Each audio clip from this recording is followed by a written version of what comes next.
नमस्कार विद्यार्थियों। आज कक्षा 9 की विविध प्रश्नावली 1 का अंतिम भाग स्टार्ट करने जा रहे हैं। तो चलिए स्टार्ट करते हैं। इसके पहले 22 नंबर तक सवाल बताए जा चुके हैं। इसमें 23 नंबर से हम स्टार्ट कर रहे हैं। तो देखिए 23वां सवाल कह रहा है √3 और √11 के बीच एक परिमेय संख्या ज्ञात कीजिए, केवल एक। तो अब देखते हैं हम √3 और √11 दोनों ही अपरिमेय संख्या हैं, तो इनका दशमलव प्रसार भी अपरिमेय होगा, अशांत एवं अनावर्ती। ठीक है, तो हम पहले इनका दशमलव प्रसार निकाल लेते हैं भाई। तो √3 का दशमलव प्रसार जो आता है वो होता है 1.732 और इसके बाद 0.5, फिर 0.8, फिर 0.7, 5, 6, 8 और ऐसे ये चलता रहता, ख़त्म नहीं होता। और √11 का भी निकाल लेते हैं। √11 का होता है 3.31662, फिर 4, 7, 9, 0, 3, 5, 5, 4 और ये भी इसी प्रकार से चलता रहता है। तो दशमलव प्रसार निकाल लिया। अब करते क्या, इनके बीच एक संख्या जो भी होगी वो अब हम ज्ञात कर लेते हैं। यानी जो भी एक परिमेय संख्या होगी वो 1.7 से तो बड़ी, परंतु 3.316 यानी इतने से छोटी होगी। तो इसलिए हम लिख सकते हैं, इसलिए √3 और √11 के बीच की परिमेय संख्या, देखिए अनंत परिमेय संख्याएं होंगी परंतु हमें एक लिखना है, तो लिख सकते हैं 1.92 कुछ भी करके लिख सकते हैं। 1.92 3 इतनी लिख दी, ठीक, यही इसका आंसर हो जाएगा। ठीक है, तो एक हमें केवल परिमेय संख्या लिखना है। परिमेय संख्या क्या दशमलव प्रसार शांत होता है या तो फिर अशांत आवर्ती होता है, तो इसका दशमलव प्रसार हमने शांत कर दिया, अपनी ओर से लिख दी, तो यही इसका आंसर हो गया। तो अब देखते हैं अगला नंबर। तो अगला नंबर है, कह रहा है √5 का दशमलव प्रसार ज्ञात कीजिए। तो इसका आप स्वयं करें। √5 का दशमलव प्रसार भाग विधि से निकालना है, निकाल सकते हैं, कक्षा 8 में खूब पढ़े होंगे। अब यहाँ कह रहा है 25वें में, देखिए कह रहे दो वास्तविक संख्याओं के बीच कितनी परिमेय और अपरिमेय संख्याएं होती हैं। तो दो वास्तविक संख्याओं के बीच कितनी परिमेय और अपरिमेय संख्या होती हैं, तो अनंत संख्याएं होती हैं। ठीक है, अनंत परिमेय और अनंत अपरिमेय संख्याएं होती हैं। तो ये हमें लिखने की कोई ज़रूरत नहीं है, इसी में समझ लेते हैं। 26वां कह रहा है निम्नलिखित में से कौन सा कथन सत्य है। तो देखते हैं, कह रहा है प्रत्येक पूर्णांक एक परिमेय संख्या है और बी एक वास्तविक संख्या या तो परिमेय होती है या अपरिमेय। तो ये गलत है और ऊपर वाला ही सही है, ठीक, क्योंकि प्रत्येक पूर्णांक एक परिमेय संख्या होता है। पूर्णांक जानते होंगे, यानी या तो धनात्मक या तो ऋणात्मक होते हैं, तो उनको P/Q के रूप में लिखा जा सकता है।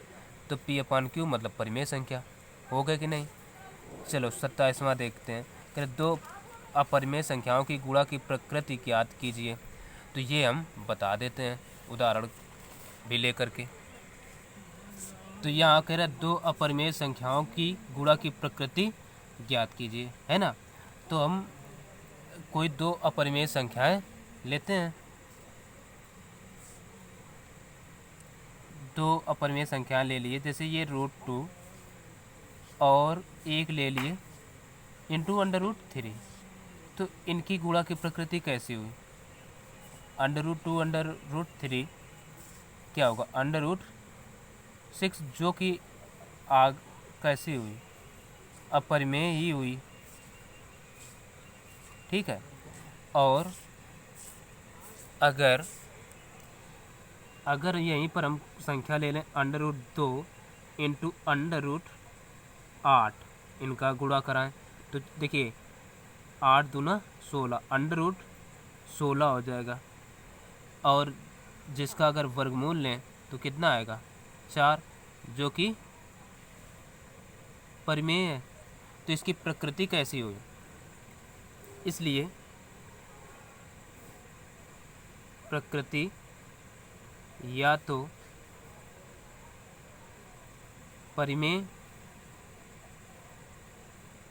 या तो अपरिमेय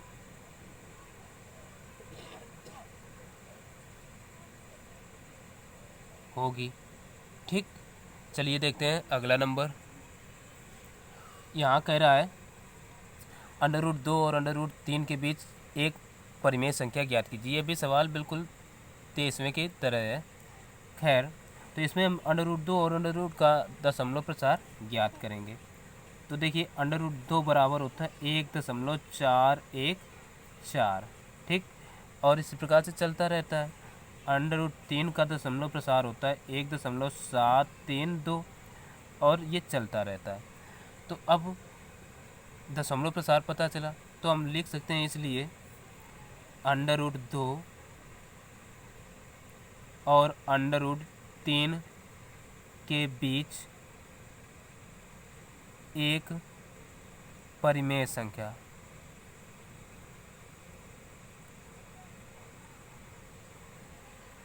बराबर क्या हो जाएगी, यानी वो संख्या 1.414 से तो बड़ी होगी और 1.732 से छोटी है ना। तो हम लिख सकते हैं 1.5,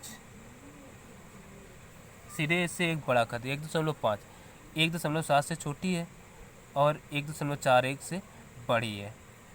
तो यही हो गया इसका आंसर। एक लिखना था, कोई भी लिख सकते हैं हम। चलिए अब अगला नंबर देखते हैं।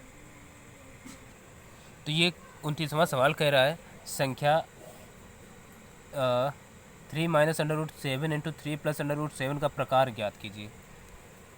तो प्रकार ज्ञात करने के लिए सबसे पहले देखते हैं एक संख्या लिख लेते हैं। चलो 3 minus under root 7 into 3 plus under root 7, ठीक है। एक फार्मूला होता है, देखिए a minus B into A plus B बराबर A square minus B square, ठीक। तो बिल्कुल सेम रूप यही तो है। तो इसलिए ये क्या हो जाएगा 3 minus under root 7 into 3 plus under root 7 equal to A square, A के स्थान पर 3 है तो 3 का square minus B square, B के स्थान पर है अंडर रूट 7 तो 7 का स्क्वायर, 3 का स्क्वायर होता है 3 3 का 9 माइनस 7 का, तो ये सीधे अंडर रूट हट जाएगा तो केवल 7 बचेगा। तो ये आ गया 2।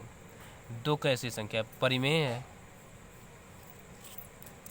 परिमेय है और प्राकृतिक भी। तो हम लिख सकते हैं और प्राकृतिक, यही इसका हो गया आंसर। अब देखते हैं अगला सवाल। तो अब देखिए 30वां सवाल कह रहा है 36/100 का दशमलव रूप ज्ञात कीजिए। दशमलव रूप ही तो कहाँ है, हाँ दशमलव रूप ज्ञात कीजिए। तो ये तो बहुत ही सिंपल है, 36/100, नीचे कितने जीरो हैं, 2 जीरो हैं। इसका मतलब हम लिख सकते हैं 2 अंक पर दशमलव लग जाएगा, 0.36, यही हो गया इसका दशमलव रूप। चलिए देखते हैं अगला नंबर। तो देखिए 31वां नंबर सवाल जो है वो कह रहा है सिद्ध कीजिए कि एक परिमेय संख्या का दशमलव प्रसार शांत होता है या आवर्ती। तो इसको हल करने के लिए, सिद्ध करने के लिए हम अलग अलग 2 उदाहरण लेंगे। एक उदाहरण पहला ले रहे हैं, मान लो 1/4 ले लिया, ठीक। तो अब 1 में 4 से भाग देते हैं तो कितना आएगा। देखिए हम आज इस प्रकार से भाग दे रहे हैं, ठीक। अब जब जिसमें हम भाग देते हैं वो यदि भाज्य से छोटा हो या बड़ा हो मतलब, तो भाग 0 बार जाएगा। ठीक है, अब देखिए 0 बार गया तो इधर दशमलव लगा, इधर 0 बढ़ा लिया, 10 हो गए। तो 4 दूना 8 2 बार गया। तो अब घटा देते हैं, 10 में 8 गए, बचे 2। ठीक, दशमलव लगा, 1 0 फिर बढ़ा सकते हैं, 4 पंचे 20। ये 1/4 बराबर आ गया 0.25, जो कि दशमलव प्रसार कैसा है, शांत है। लिख सकते हैं शांत दशमलव प्रसार है। ठीक है, अब एक अलग उदाहरण लेते हैं,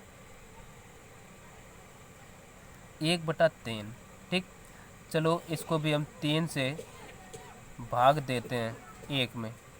पहले 3 बड़ा है तो 0 बार जाएगा, इधर होगा 3 तिरका 9, घटा देते हैं, 1 बचा, फिर दशमलव लगा, 0 बढ़ा सकते हैं, 3 तिरका 9 है ना। तो अब वही चलता रहेगा। तो इसका मतलब ये जो ये आया, इसका दशमलव प्रसार 1/3 बराबर 0.333 और रिपीट हो रहा है। तो इसी को हम लिख सकते हैं 1/3 बराबर 0.3 बार। तो ये कैसा दशमलव प्रसार, दशमलव प्रसार कैसा, आवर्ती है ना। तो यही हमें करना था, प्रूव्ड। अब अगला नंबर और देखते हैं। तो चलिए बाकी के नंबर जो हैं, 2 शेष बचे हैं, उनको आप अपनी ओर से उदाहरण ले करके भाग विधि से दशमलव निकाल लें, दशमलव प्रसार ज्ञात करें। और क्योंकि वो बहुत लंबे हो जाएंगे तो वो अब स्वयं करें। ठीक है, तो फिर आज बस ये प्रश्नावली यहीं पर हम फिर समाप्त करते हैं। फिर मिलेंगे किसी अगली प्रश्नावली में, तब तक के लिए नमस्कार।